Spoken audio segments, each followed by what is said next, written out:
الحمد لله رب العالمين والصلاة والسلام على سيد الأنبياء والمرسلين أما بعد فأعوذ بالله من الشيطان الرجيم بسم الله الرحمن الرحيم لن ينال الله لحومها ولا دماؤها ولكن يناله التقوى منكم صدق الله العظيم اللهم صل على محمد وعلى آل محمد وبارك وسلم رب اشرح لي صدري ويسر لي أمري واحلل عقدة من لساني يفقهوا قولي وجعل لي وزيرا من اہلی آمین یا رب العالمین۔ آج کی نشست میں ماہ ذی الحجہ کے جو ابتدائی ایام ہیں ان کے حوالے سے کچھ یاد دہانی، اسی طرح جو قربانی کا عمل اس امت کے لیے بھی لازم قرار دیا گیا، جو بھی صاحب استطاعت ہوں، اس قربانی کی حکمت اور اس کا اجر و ثواب اور اس کا ایک بہت بڑا مقصد جو ہے اس پر انشاءاللہ تعالی کلام ہوگا۔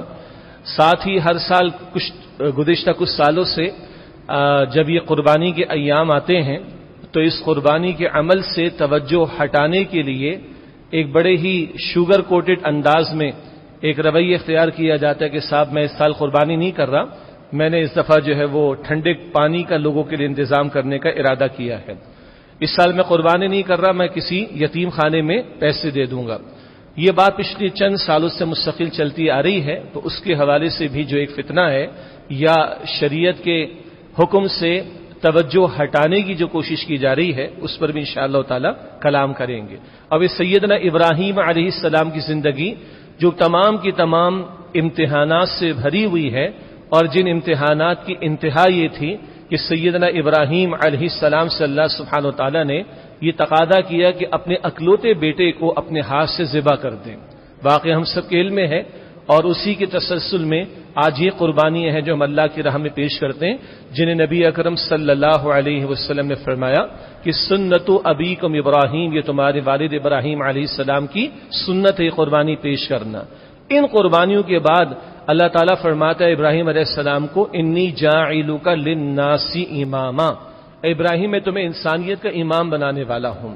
تو امامت کا منصب تب عطا ہوا جب ان قربانیوں سے سیدنا ابراہیم علیہ السلام گزرے ہیں، امتحانات سے گویا کہ ابراہیم علیہ السلام گزرے، جن میں گھر کو چھوڑ دینے کا بھی امتحان اور اپنی پوری قوم سے مقابلے پر آ جانا، حق و باطل کی کشاکش کا معاملہ، وقت کے بادشاہ نمرود کے دربار میں کھڑے ہو کر حق کی ترویج کرنا، اسی طرح آگ میں کودنے کے لیے تیار ہو جانا، گھر بار کو اپنے وطن کو چھوڑنا، اپنی بیوی اماں ہاجرہ کو سلام علیہا اور دودھ پیتے بچے اسماعیل علیہ السلام کو مکے کی بے آباد زمین میں چھوڑانا، اور پھر ان امتحانات کی انتہا کہ جب چلنے پھرنے کے قابل ہوئے ہیں، 12 برس 13 برس کی عمر ہے اسماعیل علیہ السلام کی کم و بیش، تو اللہ سبحانہ و تعالیٰ فرماتا ہے کہ اپنے ہاتھ سے ذبح کر دو اپنے اکلوتے بیٹے کو۔ یہ ہے وہ قربانی کا پس منظر جو ہمارے سامنے رہے، اس کے مقاصد ہیں، اس کا اجر و ثواب بھی ہے، اس پر بھی انشاءاللہ کلام ہوگا۔ اور اس کے ساتھ پھر اللہ تعالیٰ نے یہ اعلان فرمایا کہ ابراہیم میں تمہیں انسانیت کا امام بنانے والا ہوں۔ یہ امامت پر اس لیے زور ہے کہ آج اس دنیا کی امامت اس امت مسلمہ کے حوالے اللہ سبحانہ و تعالیٰ نے کی، لیکن یہ منصب تقاضا کرتا ہے قربانیوں کا، یہ منصب تقاضا کرتا ہے امتحانات سے گزرنے کا، یہ منصب تقاضا کرتا ہے واقعتاً اللہ کی تکبیر بیان کرنے کا۔ آگے تکبیرات کا بھی ذکر آئے گا انشاءاللہ تعالی۔ ویسے 10 ایام میں اللہ کا ذکر کثرت سے کرنا، اللہ کی تکبیر بلند کرنا، یہ بھی اللہ کے نبی علیہ السلام کے پیارے صحابہ رضی اللہ تعالی عنہم اجمعین کے معمولات سے ہمیں ملتا ہے۔ اور پھر 9 ذی الحجہ کی فجر سے لے کر 13 ذی الحجہ کی عصر تک جو تکبیرات تشریق ہم پڑھتے ہیں، اللہ اکبر لا الہ الا اللہ واللہ اکبر وللہ الحمد، یہی اللہ اکبر پڑھ کر جانور کے گلے پر ہم چھری بھی پھیرتے ہیں، اس میں کیا مقصود ہے؟ اور کیا صرف جانور کا خون بہا دیا جانا ہی مطلوب ہے؟ گوشت کی ایک پارٹی منعقد کر لی جائے، عام دنوں میں جو ہے وہ ایک ڈش کھانے کی بنتی ہے، ان دنوں میں 2-3 ڈشیں بن جائیں۔ عام دنوں میں ہم تھوڑا سا گوشت کھاتے ہیں، ان دنوں میں ذرا زیادہ، وہ کوانٹٹی میں بیان نہیں کر رہا، تھوڑا زیادہ گوشت ہم کھا لیں۔ کیا خیال ہے؟ یہ مقصد ہے فقط اس کا؟ یہ فقط مقصد نہیں ہے، گو کہ یہ ایام کھانے پینے کے بھی آئیں گے۔ آپ کے علم ہے کہ عید الاضحیٰ کا دن 10 ذی الحجہ، اور پھر اس کے بعد 11، 12 اور 13، یہ کل 4 دن مسلسل ان کے روزے بھی منائے شریعت میں۔ آپ کے علم ہے کہ 5 روزے منع کیے گئے، عید الفطر کے دن کا روزہ، اور پھر عید الاضحیٰ، اور اس کے بعد مزید 3 دن کہ یہ کھانے پینے کا ایام ہے تو کھائے پیے انسان کوئی حرج نہیں، لیکن کھلانا پلانا فقط مقصود نہیں تھا، یہ محض جانور کا خون بہ جائے اور گوشت کی فراوانی کا معاملہ ہو جائے، ادھر سے ادھر ادھر سے ادھر آ جائے، فقط یہی مقصود نہیں، کچھ اور بھی مقصود ہے۔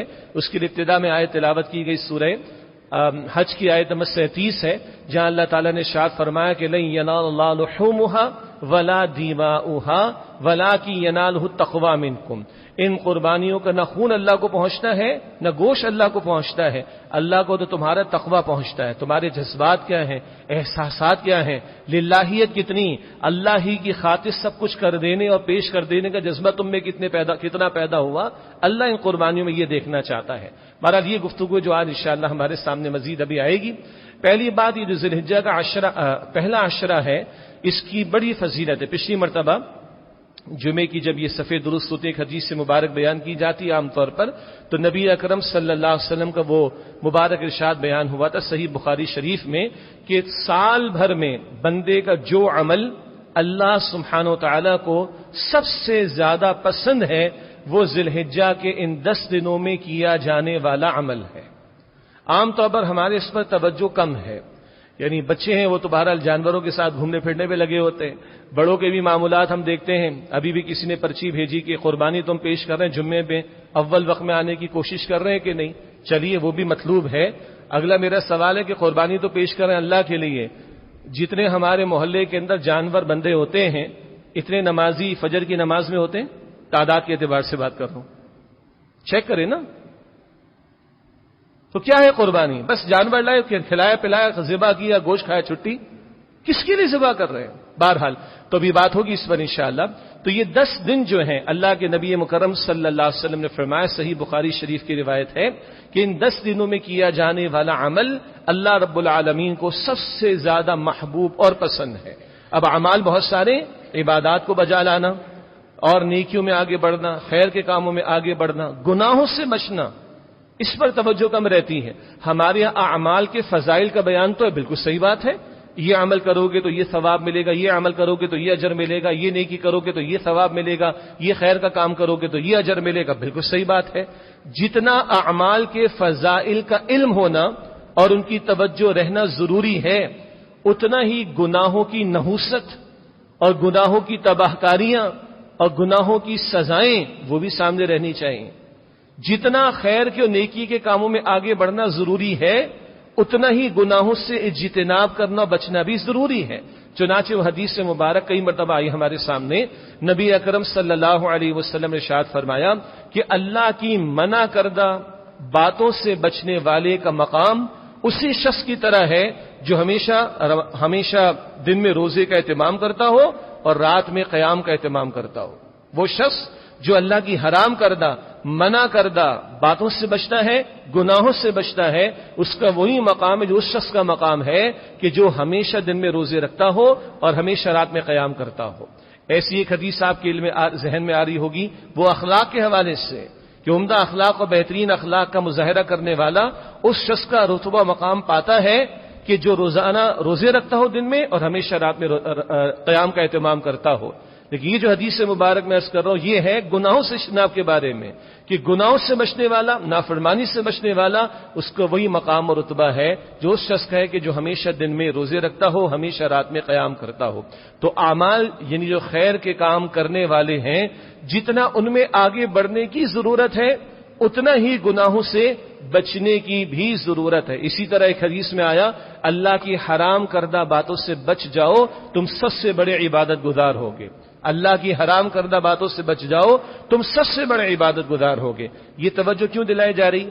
جتنا کسی دن یا رات یا مقام یا وقت میں برکت کی وجہ سے ثواب بڑھتا ہے، جس طرح کسی دن یا رات یا مقام یا وقت کی وجہ سے کسی عمل کا اجر بڑھتا ہے اس کی برکت کی وجہ سے، اسی طرح اس دن میں یا رات میں یا وقت میں یا مقام پر گناہ کرنا اس کی نحوست بھی زیادہ ہے، اس کی شدت بھی زیادہ ہوتی ہے۔ تو جب ان ایام کی فضیلت بیان ہو رہی ہے اور میں خود ذکر کر رہا ہوں کہ اعمال میں آگے بڑھنا ہے، نیکی کے کاموں میں آگے بڑھنا ہے، وہیں حساسیت ہونی چاہیے گناہوں سے بچنے کے اعتبار سے بھی۔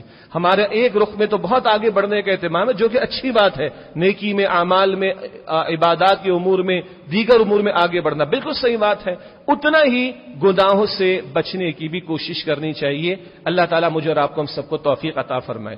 تو پہلی بات تو یہ کہ ان ایام، دن اور رات دونوں، ان ایام کی بہت فضیلت ہے، اور اس تعلق سے فرائض کا ادا کرنا، واجبات کا ادا کرنا اور دیگر خیر کے امور میں آگے بڑھنے کی کوشش کرنا۔ اللہ کے نبی صلی اللہ علیہ وسلم نے فرمایا، سال بھر میں بندے کا جو عمل اللہ تعالیٰ کو سب سے زیادہ محبوب ہے وہ ان 10 دنوں 10 دن رات مراد ہے، اس عشرے میں کیا جانے والا عمل ہے۔ اللہ تعالیٰ مجھے اور آپ کو ان ایام کی اور راتوں کی قدر کرنے کی توفیق عطا فرمائے۔ نماز تو فرض ہے، قربانی واجب ہے احناف کے نزدیک، نماز فرض ہے، وہ تو پہلے ہے بھائی، قربانی کسی پر ہوگی جو استطاعت رکھتا ہوگا، نماز ہر ایک پر فرض ہے، اس کو بھی ضائع کر رہے ہیں لوگ، استغفر اللہ۔ تو پھر دیکھنے کی ضرورت ہے کہ ہم کو اپنی چاہت پر عمل کر رہے ہیں یا رب کی چاہت پر عمل کر رہے ہیں۔ بچوں کا بڑا تقاضا بکرا لا کے دینے، بکرا لا کے دیا، محلے والے کیا کہیں گے، چلو جی قربانی کر لو، باس ہوں آفس والے کیا کہیں گے، قربانی نہیں کی اتنا کماتا ہے، چلو قربانی کر لو۔ کیا اس وجہ سے قربانی ہو رہی؟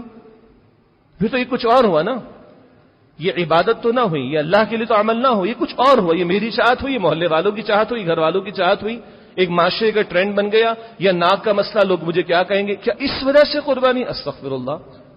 اللہ فرماتا ہے اس کا حکم دیا گیا، انا اعطیناک الکوثر فصل لربک وانحر، اپنے رب کے لیے نماز ادا کیجیے اور نحر قربانی پیش کیجیے، تو اللہ کے لیے ہونی چاہیے۔ اللہ ہمیں اخلاص سے نیت عطا فرمائے، اللہ تعالی ہمیں ہمارے اعمال میں اخلاص اور للہیت عطا فرمائے، کہ ہم سب کو بچپن سے ایک حدیث مبارک یاد ہے، انما الاعمال بالنیات، اعمال ہوں، نیکیاں ہوں، ان کی قبولیت کا دار و مدار نیتوں پر ہے۔ ایک حدیث مبارک میں ترغیب و تشویق کے لیے بتایا گیا، ہر دن کا روزہ سال بھر کے روزوں کے برابر، ہر رات کی جو عبادت ہے وہ گویا ایسے کہ شب قدر میں کوئی قیام کے لیے کھڑا ہوا ہو۔ یہ ترغیب کا انداز ہے، جامع ترمذی شریف کی روایت ہے۔ تو ان ایام کے روزے بھی قیمتی ہیں، ان دنوں کی راتیں جو ہیں، ان راتوں کا قیام بھی بڑا قیمتی ہے۔ اللہ تعالیٰ مجھے بھی، آپ کو بھی، ہم سب کو بھی توفیق عطا فرمائے، وہ نوافل ہو، تلاوت ہو، اذکار ہو، تسبیحات ہو، تکبیرات ہو، اللہ کی راہ میں مال خرچ کرنے کی بات ہو۔ اب خود سوچیں نا، سال بھر میں یہ 10 دن اللہ کے ہاں سب سے زیادہ محبوب ہیں، تو ان دنوں میں جو عمل کیا جا رہا ہے اس کا اجر بھی اللہ تعالیٰ کے ہاں زیادہ ہوگا انشاءاللہ۔ ایک تو اللہ مجھے اور آپ کو ان ایام کی قدر کرنے کی توفیق عطا فرمائے۔ اب جب 10 تاریخ ہوگی وہ عید الاضحیٰ ہے، اس دن کا روزہ تو نہیں، اس دن تو قربانی کا عمل ہے، اور پھر اگلے چند ایام قربانی کے اعتبار سے ہیں۔ اس دن کے بارے میں یوم النحر جسے کہتے ہیں، قربانی کا دن، اللہ کے نبی مکرم صلی اللہ علیہ وسلم نے فرمایا کہ اس دن بندے ابن آدم کا کوئی عمل، اس دن یوم النحر قربانی کے دن ابن آدم کا کوئی عمل اللہ سبحانہ و تعالیٰ کے نزدیک جانور کے خون کے بہائے جانے سے زیادہ پسندیدہ نہیں۔ یہ اللہ کے رسول علیہ السلام کا فرمان ہے، ابن ماجہ کی روایت ہے۔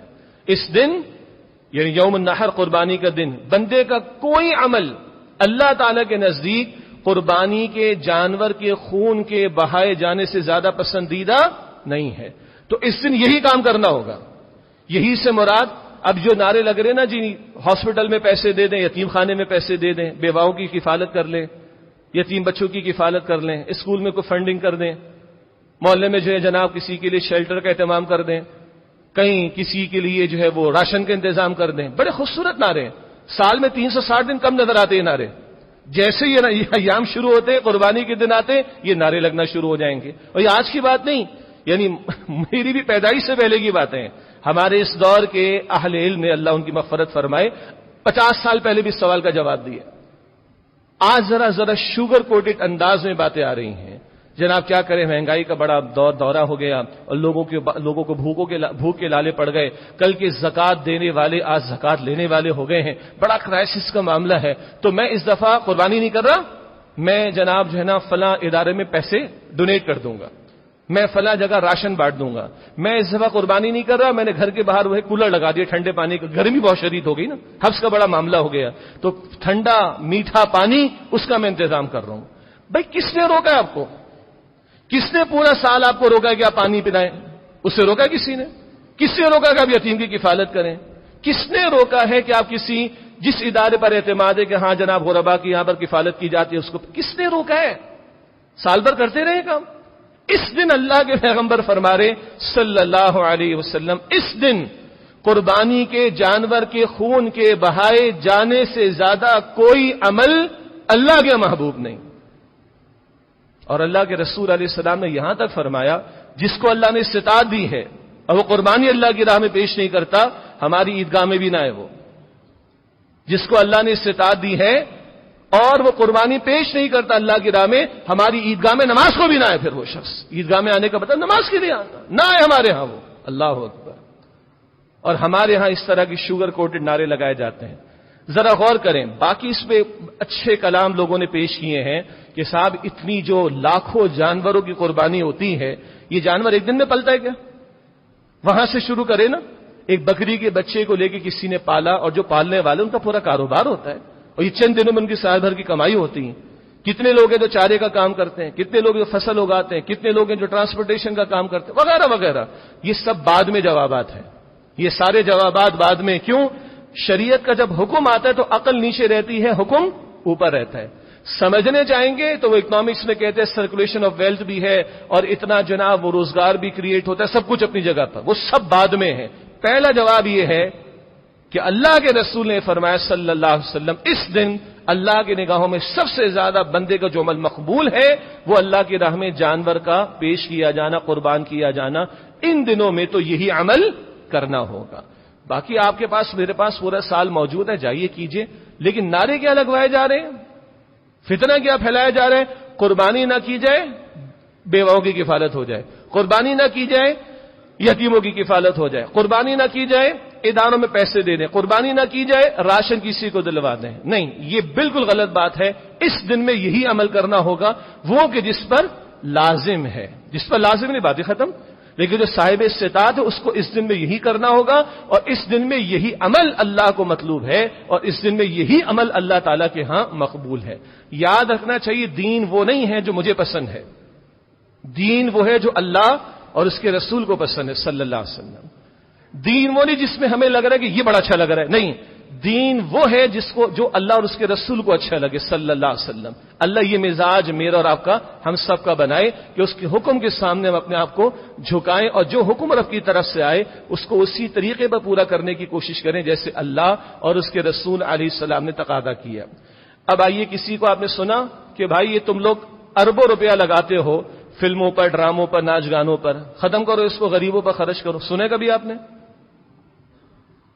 یہ ہر 3-6 مہینے پر نئے اسمارٹ فون, آئی فون نیا والا کتنے کا, 2-2-2.5 لاکھ روپے کا آتا ہے نا. یہ جو کریز چلا ہوا ہے اس پر کسی نے بات کی, بھائی ایک اچھا مناسب سا موبائل فون, اسمارٹ فون 1.5-2-3 سال, کسی کا 4-5 سال بھی نکل جاتا ہے. یہ کیا کریز ہے کہ ہر 6 مہینے میں 3 مہینے میں چینج کیا جائے؟ بند کرو اس کو, جاؤ کسی یتیم کی کفالت کرو. یہ سنا کبھی آپ نے؟ یہ شادی بیاہ کے موقع پر جو ہندوانہ تہذیب اور اس کے اثرات اور پھر ہماری ناک کے اونچے رکھنے کے جھوٹے تصورات, اس کے نتیجے میں جو ہم لاکھوں کروڑوں پیسہ بہاتے ہیں, روپیہ بہاتے ہیں, اس کو بند کرو اور جاؤ غربا کی کفالت کرو. سنا کبھی آپ نے؟ یہ فیشن کے نام پر جو کمپٹیشن لگوایا جاتا ہے, ذرا جا کے چیک تو کریں نا مارکیٹ کے اندر. آپ لوگ بعض لوگ اس سے زیادہ جانتے ہوں گے, یہ شادی بیاہ کے موقع کے جوڑے کتنے لاکھوں روپے کے اب سل رہے ہیں. بند کرو اس کو بھائی, غربت کا بڑا معاملہ ہے, اس کو بند کرو بھائی. سادہ کرو شادی کے معاملات کو اور غریبوں کی مدد کرو. یہ کسی کو نظر نہیں آتا. یہ ساری فضول خرچی, یہ اسراف کا معاملہ, یہ تبذیر کا معاملہ, یہ پیسے کو بہائے جانے کا معاملہ, یہ کسی کو نظر نہیں آتا. نظر آ رہا ہے جناب قربانی ہم نہیں کر رہے, ہم یہ پیسہ رائے خدا میں خرچ کر رہے ہیں, ہم غریبوں کی کفالت کر رہے ہیں. یہ فتنہ ہے. اگر اس بنیاد پر اس انداز سے دین کے احکامات کو جج کرنے کو بیٹھ جائے تو دین کا کوئی حکم باقی نہیں بچے گا. پھر رمضان شریف کہاں لے کے جائیں گے بھائی؟ رمضان میں آفسوں کا ٹائم 8 کے بجائے 6 گھنٹے ہو جاتا ہے, کام کم ہو جاتا ہے, فیکٹری میں تھوڑا سا کام کم ہو جاتا ہے, کام کم ہو جائے گا, پروڈکشن کم ہو جائے گی, انکم کم ہو جائے گی, جناب مال کم ہو جائے گا. اگر روزہ نہ رکھا جائے اور 2 گھنٹے زیادہ کام کیا, 4 گھنٹے زیادہ کام کر لیا جائے, پروڈکشن بھی زیادہ ہوگی, سیل بھی زیادہ ہوگی, پیسہ بھی زیادہ ہے, غریبوں کے اوپر خرچ کر دیں گے. آپ مجھے بتائیں اس عقل کی بنیاد پر چلتے چلے جائیں تو نہ روزہ بچے گا، نہ نماز بچے گی، نہ دین کا کوئی اور حکم بچے گا۔ تو اللہ تعالیٰ اس عقل پرستی کی فتنے سے ہماری حفاظت فرمائے۔ دین کیا ہے؟ جو حکم اللہ اور اس کے رسول کی طرف سے آ گیا، اب اس کے سامنے جھکا دینا، یہی دین ہے۔ اللہ تو اس طرح کی مشق کراتا ہے کہ کھانے پینے میں کچھ نہیں رکھا، جب ہم کہیں کہ کھانا پینا چھوڑ دو روزے کے وقت تو چھوڑ دینا ہی دین ہے، اور اب کہا جائے کہ کھانا پینا شروع کر لو تو یہی دین ہے۔ دین اصل میں اللہ کے حکم کا نام۔ عرفات کی حاضری ہوتی ہے، اللہ تعالی ہم سب کو توفیق عطا فرمائے۔ وہاں جب عرفات کا وقوف مکمل ہوتا ہے تو غروب آفتاب کا وقت ہو چکا ہوتا ہے۔ غروب آفتاب کے ساتھ کون سی نماز؟ مغرب کی نماز۔ اس دن کہا جاتا ہے نماز چھوڑ دو۔ تو اصل کیا ہوا؟ نماز۔ ذرا جملہ عجیب ہے، اصل کیا ہوا؟ نماز نہیں، اللہ کا حکم۔ جب کہتے ہیں نماز چھوڑ دو، یہی دین ہے۔ جاؤ مزدلفہ میں، چاہے رات 8 بجے 9 بجے پہنچو یا رات 3 بجے پہنچو، مغرب اور عشاء کو ملا کر ادا کرنا اصل ہے ہمارا حکم مانو۔ جو کہیں اس کو مانو، جو کہیں اس کو تسلیم کرو۔ یہ تسلیم کرنا، ماننا، جھکنا، یہی اصل میں اسلام ہے۔ اب اگلی بات، قربانی کا اجر و ثواب بھی ہے، اور اس دن میں کوئی عمل اللہ کے ہاں اس سے زیادہ مقبول نہیں۔ ایک روایت جس کے حوالے سے کچھ ضعف بھی بعض محدثین نے بیان فرمایا کہ ادھر قطرہ بہنے سے پہلے جانور اللہ تعالیٰ کے ہاں قبول ہو جاتا ہے، اور کل اس جانور کے بھی جو ہے وہ وجود کو وہاں پر پیش کر دیا جائے گا، اور یہ بندے کے لیے اجر و ثواب کا باعث بنے گا۔ بہرحال یہ تفصیلات آتی کہ یہ جانور بھی اللہ کے مقبول اور بندے کے لیے اجر و ثواب کا باعث سب کچھ ہے۔ لیکن ظاہری بات ہے کہ دین ایک حکم دیتا ہے، اس کا اجر و ثواب بھی عطا کرتا ہے، اور دین ایک حکم عطا فرماتا، اس کے پیچھے حکمت بھی ہوتی ہے۔ پورا پس منظر کیا ہے؟ ابراہیم علیہ السلام کو اللہ سبحانہ وتعالی نے امتحانات سے گزارا۔ ہمارے استاد محترم بانی تنظیم اسلامی ڈاکٹر اسرار صاحب رحمۃ اللہ علیہ کا بہت پیارا خطاب ہے کتابچے کی شکل میں بھی، فلسفہ قربانی، عید الاضحیٰ فلسفہ قربانی۔ اس میں انہوں نے سیدنا ابراہیم علیہ السلام کے انہی امتحانات کو قرآن حکیم کی آیات کی روشنی میں بیان فرمایا۔ میں نے ابتدا میں اشارہ کیا تھا، جس گھر میں پیدا ہوئے وہاں پر بت پرستی کا معاملہ، گھر والوں سے مکالمہ ہو رہا ہے، گھر سے نکالا جا رہا ہے، قوم سے مکالمہ ہو رہا ہے، وقت کے بادشاہ سے مکالمہ ہو رہا ہے۔ وہاں 3 قسم کے شرک تھے، بت پرستی کا بھی، ستارہ پرستی کا بھی، اور شاہ پرستی کا بھی۔ اکیلے پوری قوم کے مقابلے میں کھڑے ہو جاتے، آگ میں ان کو ڈالا جاتا ہے، وہ کودنے کو تیار ہو جاتا ہے، اللہ حفاظت فرماتا ہے۔ گھر بار سے نکال دیا جاتا ہے، ہجرت پر مجبور کر دیا جاتا ہے، گھر بار کو چھوڑ دیتے۔ اللہ برسوں کی دعاؤں کے بعد بیٹا عطا کرتا ہے، پھر کہتا ہے اپنی بیوی اور بیٹے کو بے آباد زمین میں چھوڑ آتے ہیں۔ وہاں اما ہاجرہ کا وہ چکر لگانا، صفا مروہ کی پہاڑیوں کے درمیان، وہ بھی معروف بات ہے، زمزم کا جاری ہو جانا۔ اور پھر سورہ صافات میں ذکر آتا ہے کہ جب کچھ بھاگ دوڑ کرنے کے قابل ہوئے حضرت اسماعیل علیہ السلام، اب اللہ سبحانہ و تعالیٰ فرماتے ہیں ابراہیم علیہ السلام سے کہ اپنے بیٹے کو ذبح کر دو۔ خواب میں دکھایا گیا، پیغمبر کا خواب سچا ہوتا، وحی پر مبنی ہوتا ہے۔ بیٹے سے پوچھا بیٹا تمہاری کیا رائے ہے؟ اس لیے نہیں پوچھا کہ بیٹا تیار نہ ہوگا تو چھری نہیں پھیریں گے، یہ دیکھنا چاہ رہے ہیں کہ بیٹے کی تربیت کس انداز سے ہوئی۔ بیٹا بھی کہتا ہے ابا جان جو حکم رب نے دیا اس پر عمل کر ڈالیے، اللہ تعالیٰ نے چاہا تو آپ مجھے صبر کرنے والوں میں سے پائیں گے۔ پھر الفاظ کیا آتے ہیں؟ فلما اسلما، جب دونوں اسلام کی روش پر آ گئے، اسلما کا لفظ ہے، وتلہ للجبین، اور پیشانی کے بل لٹایا، وَنَادَيْنَاهُ أَن يَا إِبْرَاهِيمُ، اور ہم نے پکارا ابراہیم۔ اللہ فرماتا ہے قَدْ صَدَّقْتَ رُؤْيَا، تم نے تو خواب سچا کر دکھایا۔ اللہ اکبر، اس سے زیادہ امتحان لینے والے رب نے روک دیا کہ اس سے آگے کا امتحان مطلوب نہیں۔ ابراہیم علیہ السلام تو تیار ہیں چھری پھیرنے کے لیے، کیا باپ اور کیا بیٹا علیہم السلام، اور لفظ کیا آیا ہے؟ اسلام کا لفظ۔ باپ تیار ہے ذبح کرنے کے لیے، بیٹا تیار ہے ذبح ہونے کے لیے۔ کتنے آسانی سے میں نے 2 جملے کہہ دیے، ہاں؟ مجھ سمیت اکثر لوگ یہاں جو بیٹھے صاحب اولاد ہیں، ہمارے تو بچے کی انگلی اگر دروازے کی جھرری میں آ جائے ہمارا کلیجہ پھٹ جائے۔ ہمارے چھوٹے سے بچوں کو انجیکشن لگے تو ہماری ہارٹ بیٹ تیز ہو جاتی ہے، پسینے چھوٹ جاتے ہیں۔ اور اکلوتا بیٹا 100 برس سے کم و بیش ہے ابراہیم علیہ السلام، اور تقریباً 13 برس کی عمر ہے اسماعیل علیہ السلام کی۔ ظاہر کے اعتبار سے کہ بڑھاپے کا واحد سہارا، بڑھاپے کا واحد سہارا، برسوں کی دعاؤں کے بعد اللہ نے دیا، اور اللہ کہتا ہے ذبح کر دو۔ ابراہیم ذبح کرنے کو تیار ہے۔ ایسے تھوڑی امام الناس کا لقب ان کو عطا ہوا، منصب عطا ہوا، ایسے تھوڑی آج درود ابراہیم میں اللہم صلی علی محمد وعلی آل محمد کما صلیت، یہ کما بڑا قیمتی اس مقام پر، علی ابراہیم وعلی آل ابراہیم، قیامت تک ان کا ذکر خیر جاری ہو۔ ایسے تھوڑی کانت امتا قانتا، اللہ کہتے ہیں اپنی ذات میں پوری امت ہے ابراہیم علیہ السلام، بس یہاں روک دیا اور اسی قربانی کے عمل کو بعد میں جاری کر دیا گیا۔ وہ معروف بات ہے کہ جنت سے ایک بھیڑ آیا ہے، اس کو جو ہے وہ ذبح کیا گیا اور اسماعیل علیہ السلام کی اللہ نے حفاظت فرمائی، وَتَرَكْنَا عَلَيْهِ فِي الْآخِرِينَ، اور اس کو بعد والوں میں جاری کر دیا گیا۔ بہت خوبصورت بات ایک صاحب علم نے لکھی، انگریزی میں ان کی تفسیر ہے کہ لوگ آج بڑی بات کرتے ہیں، ایتھکس کی بات ہونی چاہیے، اخلاقیات کی بات ہونی چاہیے۔ انہوں نے کہا is it ethical to slaughter your own son with your own hands? کیا یہ عقل میں اور اخلاقیات کی سطح پر پوری اترنے والی بات ہے کہ باپ اپنے بیٹے کو اپنے ہاتھ سے ذبح کرے؟ بڑی بات ہوتی ہے، لاجیکل بات ہونی چاہیے۔ Is it logical? ایک بوڑھا باپ، ایک اکلوتا بیٹا، برسوں کی دعاؤں کے بعد ملا، از اٹ لاجیکل کہ اپنے ہاتھ سے ذبح کر دے اس کو؟ از اٹ ایتھیکل کہ یہ اخلاق کے معیارات پر پورا اترنے والی بات ہے؟ اور تمہاری عقل نیچے رہے گی، تمہارا اخلاق کا تصور نیچے رہے گا اور اللہ کا حکم اوپر رہے گا۔ اللہ کا حکم طے کرے گا کیا لاجیکل ہے کیا لاجیکل نہیں، اللہ کا حکم بتائے گا کیا اخلاقی معیار کے مطابق ہے یا کیا نہیں ہے۔ اصل یہ چیز، ورنہ آپ خود سوچیں، مطلب ہم اکثر لوگ یہاں بیٹھے صاحب اولاد ہیں، وہ عقل میں آنے والی بات ہے؟ یہ ہے اس قربانی کا فلسفہ۔ محبوب ترین شے کو اللہ کی راہ میں پیش کر دو۔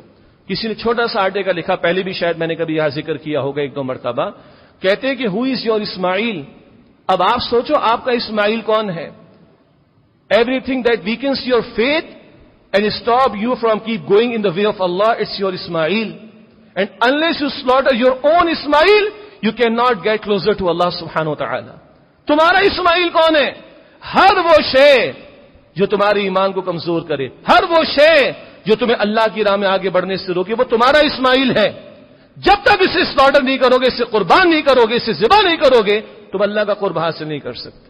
آگے لکھنے والے نے لکھا، سوچو بھائی کیا کیا محبت ہیں آج، مال کی محبت، دولت کی محبت، شہرت کی محبت، اقتدار کی محبت، کرسی کی محبت، کسی کی زلفوں کا اسیر ہونا وغیرہ وغیرہ۔ کیا شے ہے جو تمہارے ایمان کمزور کرتی؟ کیا شے ہے جو تمہیں اللہ کی راہ میں آگے بڑھنے سے روکتی؟ ہر وہ شے جو تمہارے ایمان کمزور کر سکتی، ہر وہ شے جو تمہیں اللہ کی راہ میں آگے بڑھنے سے روک سکتی ہے، وہ تمہارا اسماعیل ہے۔ جب تک اس کی قربانی پیش نہ کرو تم اللہ کا قرب حاصل نہیں کر سکتے۔ رہ گئی رسم ازا روح بلالی نہ رہی، فلسفہ رہ گیا تلقین غزالی نہ رہی، نمازوں روزوں قربانیوں حج یہ سب باقی ہیں، تو باقی نہیں ہے۔ کہاں ہے وہ قربانی آج؟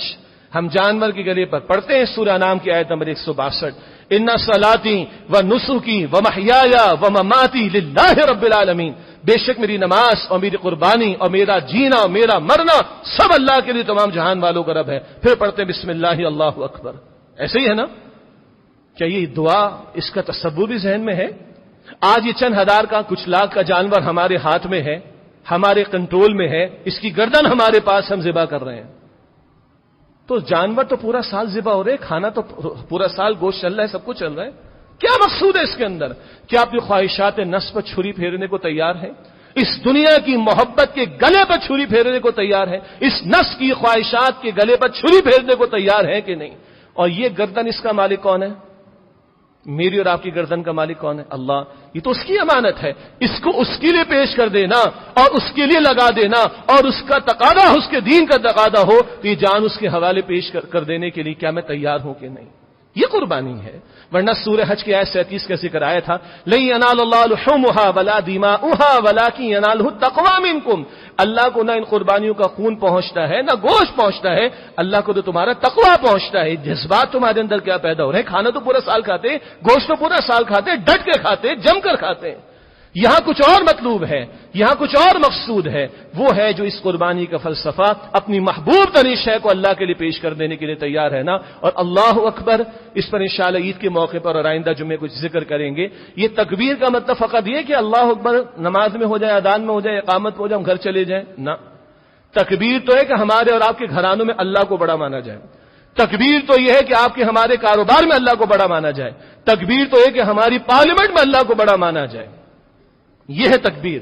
ورنہ تکبیرات و جماعتات اور نباتات بھی پڑھ رہے ہیں، یا وسعت افلاک میں تکبیر مسلسل، یا خاک کی آغوش میں تسبیح و مناجات، وہ مذہب مردان خدا گاہ و خدا مست، یہ مذہب ملا و جمادات و نباتات. جمادات و نباتات بھی اللہ اللہ کر رہے، تکبیر پڑھ رہے، فرشتے بھی پڑھ رہے، تو تم نے خالی تکبیر پڑھ کے اللہ اکبر پڑھ کے سلام پھیرا، نماز پڑھ کے گھر چلے گئے. یہ تھوڑی تم سے فقط مطلوب تھا، یہ ضروری ہے، فقط یہی مطلوب نہیں ہے. فقط مطلوب تو یہ اس سے بڑھ کر کیا ہے، وَكَبِّرْهُ تَكْبِيرًا، اس کی بڑائی کا بول بالا کرو. وَرَبَّكَ فَكَبِّرْ، اور رب کی بڑائی کا بول بالا کرو. اس مقصد کے لیے یہ قربانیوں سے ہمیں گزارا جاتا ہے. تب ابراہیم علیہ السلام کو فرمایا گیا انی جاعلک للناس اماما، اے ابراہیم میں نے تمہیں تمام انسانیت کے لیے امام بنانے کا فیصلہ کر ڈالا. آج ہم امامت چاہتے ہیں تو تکبیر اس سطح کی قربانیوں سے گزرے بغیر امامت نہیں ملا کرتی. انشاءاللہ عید کے موقع پر اس پر کلام ہوگا. وآخر دعوانا الحمدللہ رب العالمین.